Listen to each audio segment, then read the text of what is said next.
வாழ்க வையகம், வாழ்க வளமுடன். அனைவருக்கும் வணக்கம். டியர் ஃப்ரெண்ட்ஸ், இன்றைக்கி நம்மளுடைய ஃபார்மசி இன்ஃபர்மேஷனில் நாம் டிஸ்கஸ் பண்ணுற டாபிக் என்ன அப்படின்னா, நம்மளுடைய Tamil Nadu MPharm entrance examination result release ஆனதுக்கு அப்புறமா அடுத்த ஸ்டெப் என்ன அப்படிங்கிறத பற்றி டிஸ்கஸ் பண்ணியிருந்தோம் இன்றைக்கி மார்னிங். அதில் வந்து மெரிட் லிஸ்ட்னா என்னன்னு சொல்லி கேட்டிருக்காங்க ஒரு சில நண்பர்கள். அதற்குரிய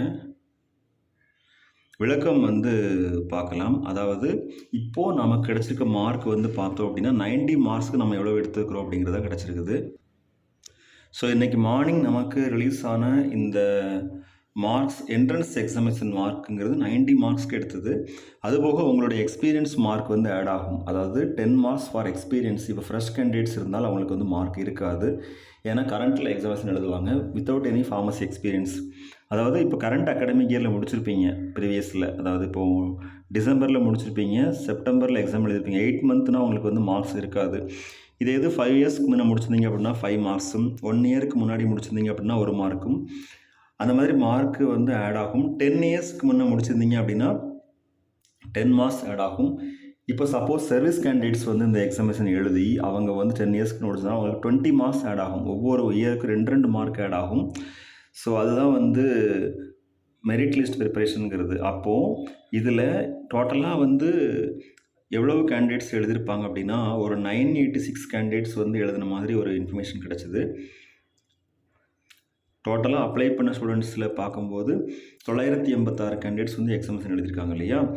986 கேண்டிடேட்ஸ்லையுமே டாப் ஃபஸ்ட் மார்க்கு, அப்புறமா அதுக்கு அடுத்து 1 by 1 இப்போ 60 மார்க் வந்து ஃபஸ்ட் மார்க் இருந்தால் 59, 58 அந்த ரேஞ்சில் வந்து மார்க்ஸ் வந்து இதில் மெரிட் லிஸ்ட்டில் வந்து வரும். அந்த மெரிட் லிஸ்ட் ப்ரிப்பேர் பண்ணி வந்ததுக்கப்புறமா நம்ம ஓரளவுக்கு ப்ரெடிக்ஷன் பண்ண முடியும்.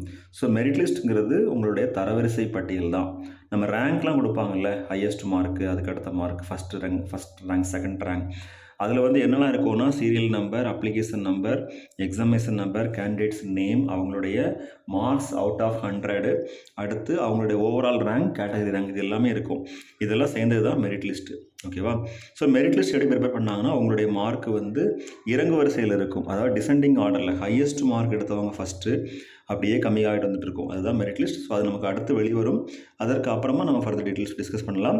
ஏதாவது டவுட்ஸ் உங்களுக்கு அப்படின்னா கமெண்ட்டில் வந்து கேளுங்க. அதற்கு விளக்கங்கள் வந்து முழுமையாக நம்மளால் தர முடியும் அப்படிங்கிற நான் கான்ஃபிடென்ட்டில் நம்ம அடுத்த என்ன பிரான்ச் எடுக்கலாம், நீங்கள் என்ன ஸ்பெஷலைசேஷனில் எந்த இன்ஸ்டியூஷனில் படிக்கலாம் அப்படிங்கிறத பற்றி நம்ம திங்க் பண்ணி பார்க்கணும்.